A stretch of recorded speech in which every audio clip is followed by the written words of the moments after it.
Welcome to the video. By now, you have heard that Todd and Julie Chrisley are headed to prison in January of 2023. But we're going to backtrack in this particular video and talk about the sentence because, as you recall, they've both already been sentenced, and she was sentenced to 7 years. They're going to be serving that in a minimum security prison in Florida. But let's go back and take a look at these mitigating factors that she provided in her sentencing memo to try to get her sentence down to, yeah, let's just talk about it. Yeah. We're going to take a look at all right, here we go. Defendant Julie Chrisley's memo in support of below guideline sentence. So remember, she wanted less than what the guideline was. Okay, so we're not going to read this whole 65-page memo because it's really long. And you can see that she's put a lot of stuff in here. But we're going to head actually to page 12.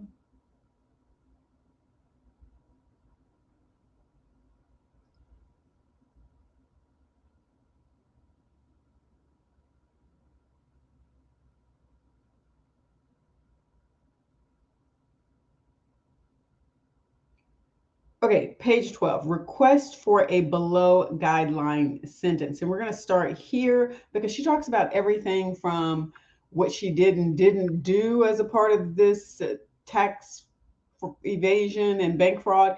And she talks also about being a mom. So let's go ahead and dive into this. All right. The offenses of which Ms. Chrisley was convicted are serious federal offenses, and she is mindful her conduct and the potential negative impact of her actions are not to be taken lightly.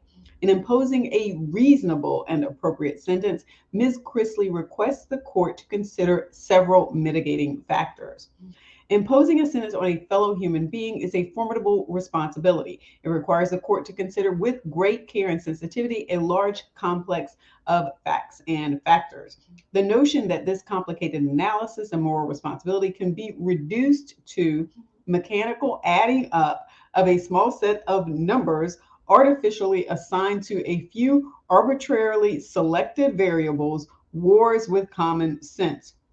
Whereas apples and oranges may have but a few salient qualities, human beings in their interactions with society are too complicated to be treated like commodities, and the attempt to do so can only lead to bizarre results. And there they are stating the course there. So we see exactly how they are starting off in this memo. And the first piece is to say this is not math. We don't believe this should be based purely on math, like 1 plus 1 plus 1 plus 1 and continues and it equals, I don't know, 10. They're saying, no, it's more complicated than this. And so by doing that, what they're saying to the judge is we hope that you don't just look at the sentencing guidelines here and that you really and truly take a look at these mitigating factors, that it has to be about more than just the math.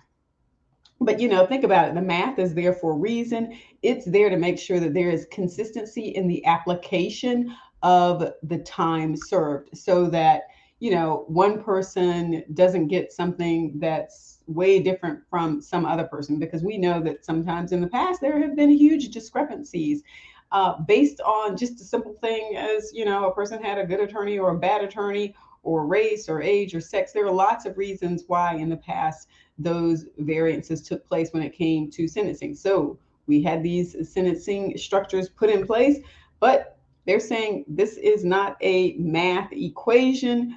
This is human beings, and we need to be treated a little differently. All right, let's see what else they say.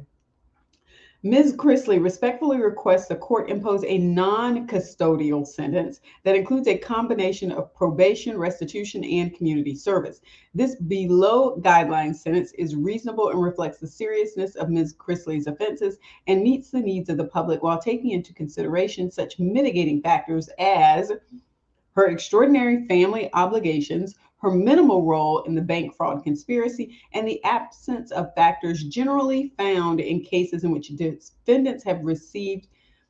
defendants have been sentenced to incarceration. So again, I feel the need to stop there for a moment and just like make sure we're hitting on this, because the first thing that they're saying here is not just we want, remember I talked about math, we don't want less math. We want to get rid of this math at all. We don't want a custodial sentence here. We want something that's based on probation and restitution and community service. And let me sort of throw this out there for you to think about. You know, and this gets covered elsewhere in this memo, the idea of deterrence and properly, you know, paying for the crime that you committed. And there are, you know, different ways of thinking about this. Some people think that only violent criminals should be in jail, and those who commit offenses such as this, white collar crimes, that you know, we aren't served a whole lot by putting them in prison and having to pay for it. So maybe they should be out and working to provide restitution to all of those people that they caused harm to. That's what different, you know, different people think about this. But she has said in here, you know, we don't want a custodial sentence. We don't want to go to prison. Nobody wants to go to prison, though.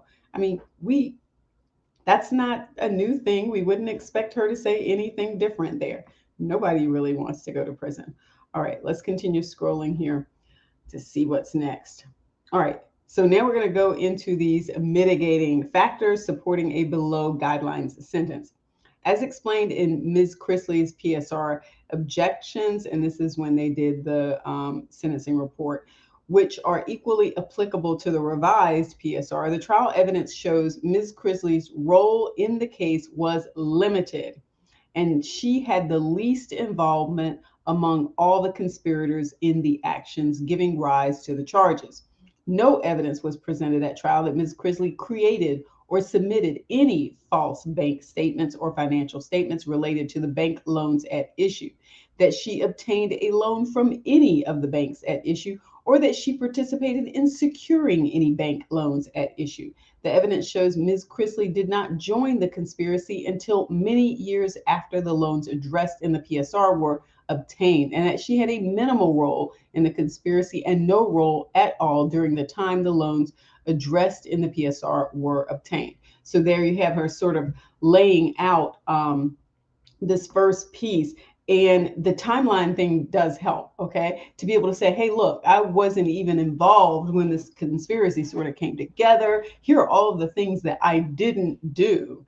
And so therefore, yes, this is one of those things that needs to be taken into account here. So then she sort of jumps into the family piece on this and goes into her family obligations. Now, this first sentence does sort of, you know, let's just put it this way. She says, importantly, Ms. Chrisley's extraordinary family obligations counsel in favor of a below guidelines sentence. Okay, I would love to see what courts in the past have defined to be extraordinary family obligations. Generally, most families are going to have obligations. So let's go through this and see what she's saying. Ms. Chrisley and her husband, co-defendant Todd Chrisley, have 3 children together, including Grayson Chrisley, who is 16 years old and in high school. Now we have a considerable amount that's been redacted here. The Chrisleys also have full custody of their 10-year-old granddaughter, Chloe Chrisley, whose father, Kyle Chrisley, is Todd's son from a prior marriage. And then we have a whole lot more redacted here. So we're going through each one. So Grayson, Chloe, and now we're to the mother-in-law. Ms. Chrisley is also the primary caregiver for her 79-year-old mother-in-law, Faye Chrisley, who is battling bladder cancer. Ms. Chrisley takes Faye to her doctor appointments and treatments and takes care of Faye's delicate post-treatment needs. Losing Ms. Chrisley would require Faye to hire an in-home nurse, which would be very stressful for Faye and possibly harmful to her recovery. So let me stop here and talk about the impact of going to prison and just generally how disruptive that is to any family, not just the Chrisleys. I'm not singling them out, any family. So if you have children involved, they are the ones who bear the brunt of a lot of this, especially really young children, because you cannot get that time back with them. Those are the years in which, and they're talking about the youngest one here. I mean, how old is she? Oh my goodness.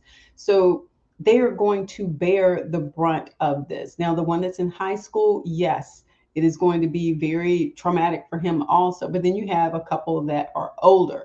So I'm sure the court is going to be weighing and taking into account the age of the children. Are there other family members who might be able to step in and provide support during this time so that, the children aren't bearing but so much? But you have to balance that against the need for making sure that Julie is properly sentenced here. And then there's this piece about her mother-in-law who's battling cancer.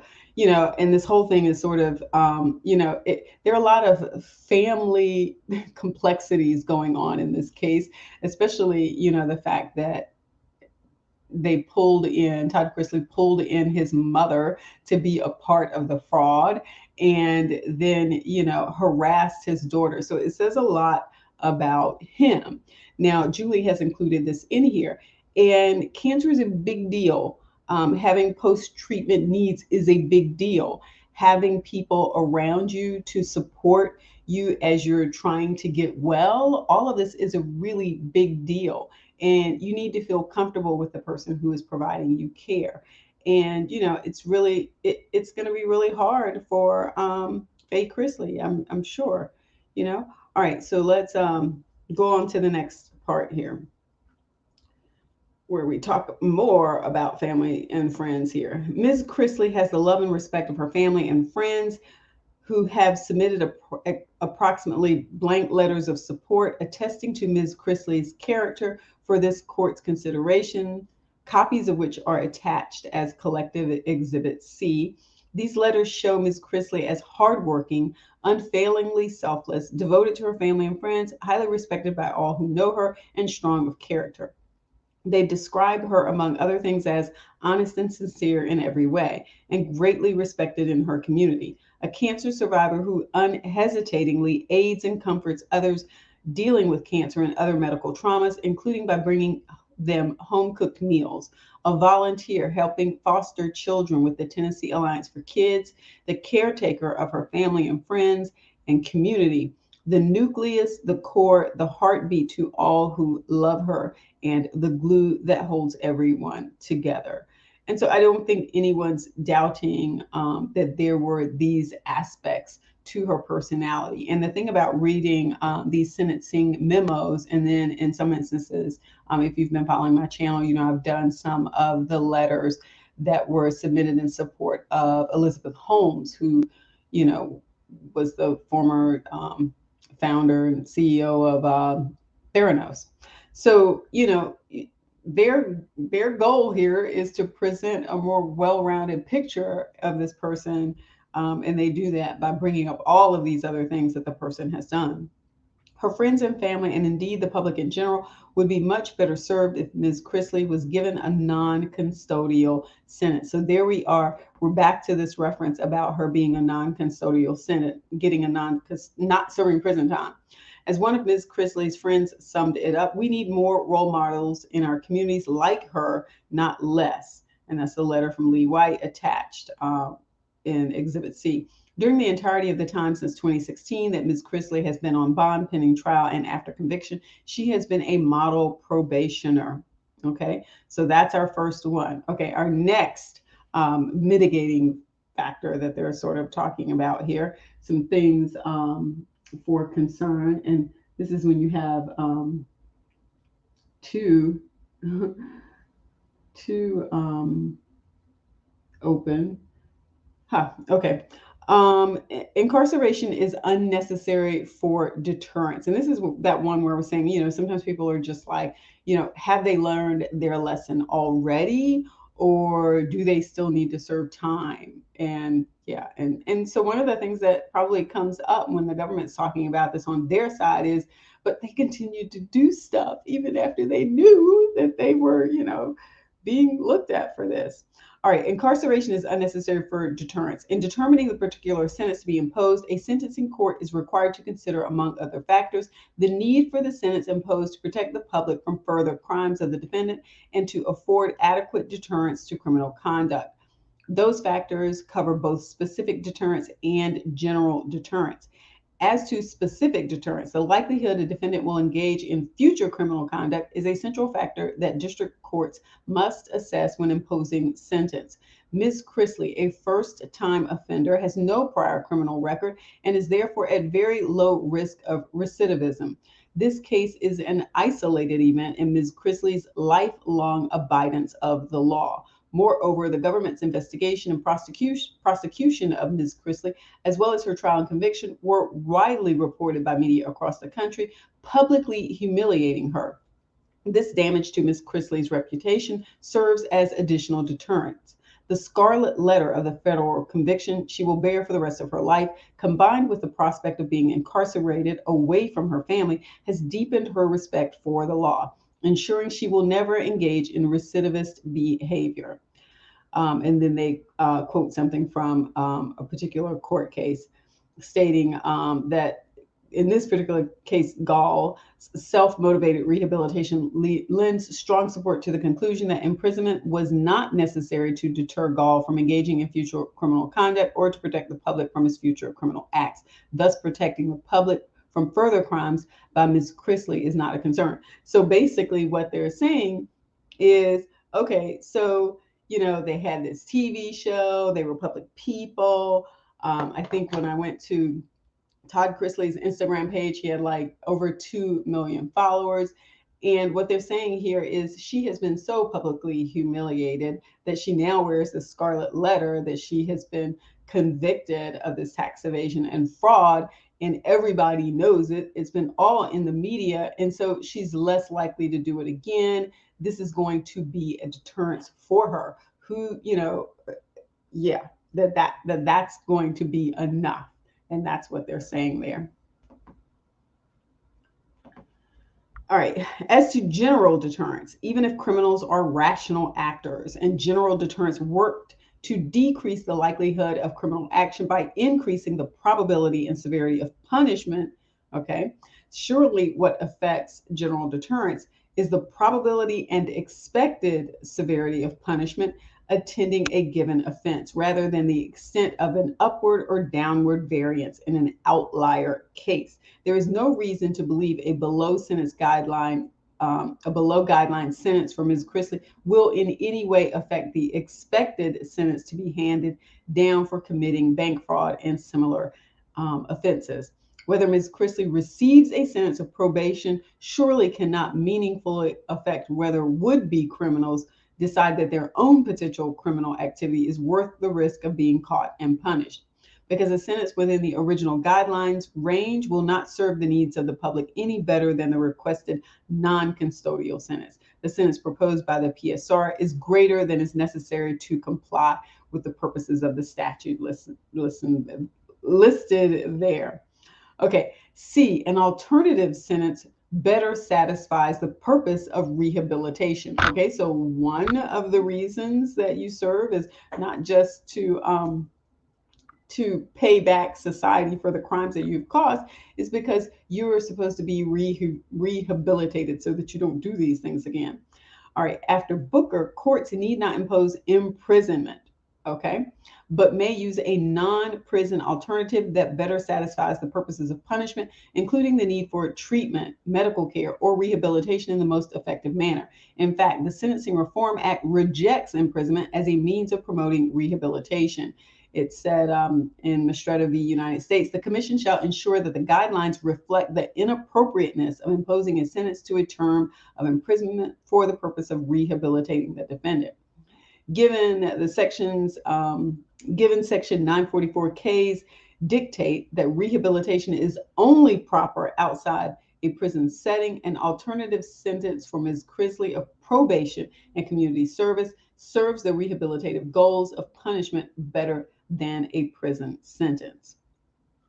All right, what about paying back money? Because that's a big one. And usually and as I've been looking at some other cases, and I'll get into them in other videos, this idea of, okay, well, at some point in time, we're also going to come back and determine what the restitution amount is. And I've seen some restitution amounts before, and I have just been blown away at how little they have been in proportion to the economic damage that was caused to other parties. Now, in this case, it's a little different because you're talking about bank fraud and tax evasion. And so really it was more of a public harm as opposed to an individual harm. But even in some of these other cases where I see some of the personal harm that's done, it doesn't always look like the victims are being given the restitution that they should. So that one's always a concern for me. Can you pay these people back for what you have done to them? That applies less in this case, is what I'm saying. But we're going to see how they break that down here. Okay, an alternative sentence better enables restitution. A non-custodial sentence for Ms. Chrisley will also advance the public's interest in receiving payment of restitution and any fine. Ms. Chrisley currently receives income from her work on Chrisley Knows Best and the Chrisley Confessions podcast.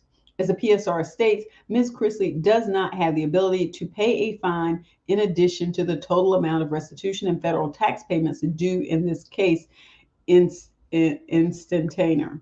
However, she may be able to pay a fine in addition to restitution and tax payments on a payment schedule. If Ms. Chrisley is sentenced within the guidelines, however, she will undoubtedly lose this work, her income, and her ability to pay restitution, tax payments, or any fine. If Ms. Chrisley is given a sentence of probation, on the other hand, she will be able to continue working and earning income so she can pay restitution and tax payments on a payment schedule, thereby satisfying the goal of the statute. So that section of the statute. So yeah, so I don't know if I want to keep belaboring that point, but the show, it's my understanding the show has been canceled. And so, I'm not sure how her payments were set up with that, what kind of royalty she's looking at, if she had other revenue streams that are still going to be providing income to her that could somehow, go ahead and start making those restitution payments. So that is going to be interesting to see. But there's always this case to be made, especially in a case of fraud where there were monetary damages or fines that are being imposed.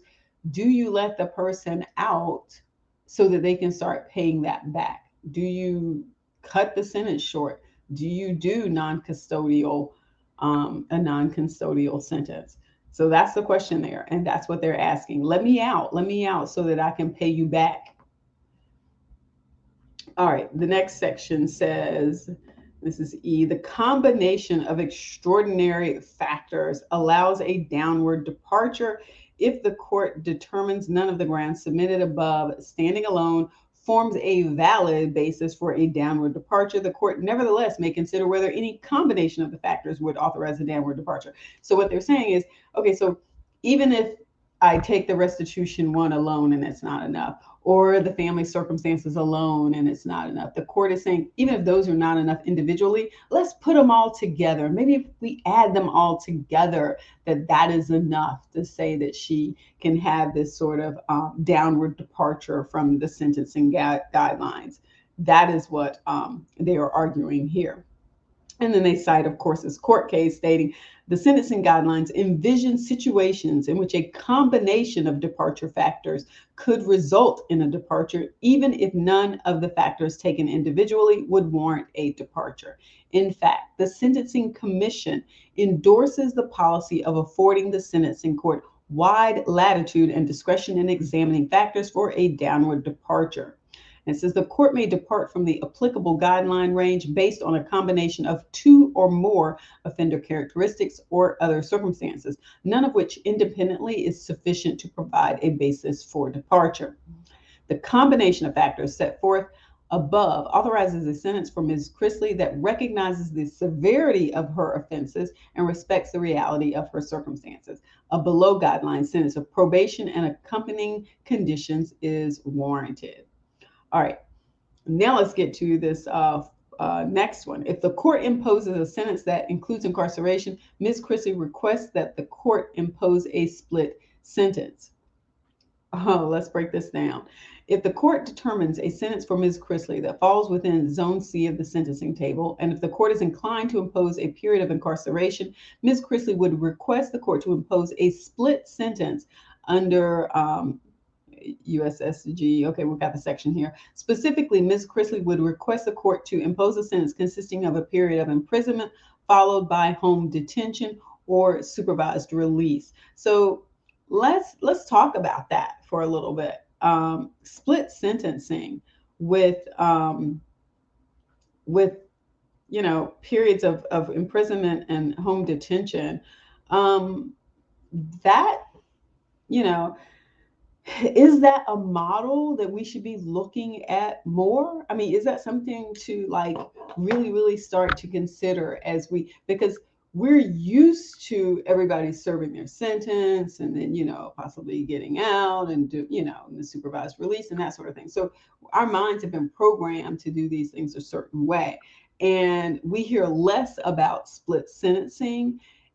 Is this something we should be looking at more in cases like this? Because then maybe it gives, again, the opportunity for this restitution to start back up. Integration back into society. There's a scarlet letter, and so yeah, I don't know. Tell me what you think. Tell me what you think about this split sentence. Should the court have considered a split sentence in this case, or any cases like this? Is this the scenario where this should be the thing? All right. So then we go to, if the court imposes any sentence that includes incarceration, Ms. Chrisley requests the court to delay or stagger the confinement. It says if the court determines a sentence including a period of incarceration is warranted for Ms. Chrisley, and in the event Todd Chrisley is also sentenced to a period of incarceration, Ms. Chrisley requests that her incarceration and Mr. Chrisley's incarceration be staggered to allow Ms. Chrisley to remain on supervised release until Mr. Chrisley finishes serving his sentence, or in the alternative, until Chloe Chrisley finishes high school or turns 18. As discussed above, both Chloe and Grayson are substantially dependent on Ms. Chrisley and Mr. Chrisley for their well-being. Were both parents to serve incarceration at the same time, it would cause an extreme hardship on both these minor children. Staggered sentences allow for one parent to remain with the child while the other parent is serving a period of incarceration. Again, let's talk about this not from the they did wrong, throw them in jail perspective, but from the perspective of the children. Should we be like, when we're looking at sentencing, should we be putting more emphasis on how to best set up sentencing so that children are impacted less? Should we be giving more weight to that? Because, like I said, the parents should have to pay the price for what they did, but we have a resulting consequence where the children pay that price also. So should we as a society be saying, hey, how do we decrease the negative impacts on children? Can we start looking at staggered sentencing more, split sentencing more? Should these be more of a default and less as something that we have to argue for? So I'm just throwing it out there. You tell me what you think. Tell me what you think. So now we get into the conclusion. We've gone over the mitigating factors. There are reasons why there should be this downward departure from the sentencing guidelines. It says, for the foregoing reasons, Ms. Chrisley respectfully requests the court to exercise its discretion and downwardly depart from the advisory guideline sentence and impose instead a combined sentence of a term of probation, restitution, and community service. Alternatively, Ms. Chrisley requests the court to impose a split sentence of incarceration followed by home detention, pursuant to the section of the statute listed there. And there you have it from the attorneys from Julie Chrisley. So I hope that helped you understand some of the mitigating factors that she was pushing forward, some of the alternatives they were trying to put before the judge to consider. It doesn't look like any of those things really happened because she, just got her sentence and is going to be reporting to prison in January. So if you learned a little bit more about how those factors were working, what she was arguing for, then definitely give the video a thumbs up and don't forget to subscribe. Mwah.